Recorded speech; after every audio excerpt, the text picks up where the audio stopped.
Ben bir hapishanede 17 yıl yattım. Daha yeni çıktım sayılır. Bir delikte neredeyse 20 yılımı harcadım.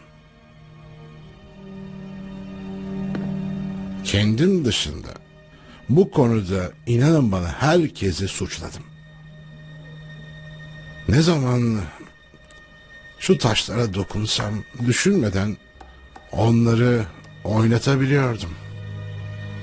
Bu yüzden benimle bu konuda yarışamazsınız çocuklar. Çünkü yaptığınız bütün aptallıkların 2 mislini ben yaptım. Bazılarınızın 3 mislini. Ne yapmıştın? Ne istediysem onu yaptım. Çaldım. Bir çeteyi bile yönettim. Bunun için 17 yıl mı verdiler? Hayır. 17 yılı silahlı soygun yüzünden aldım. Ben bir banka soydum.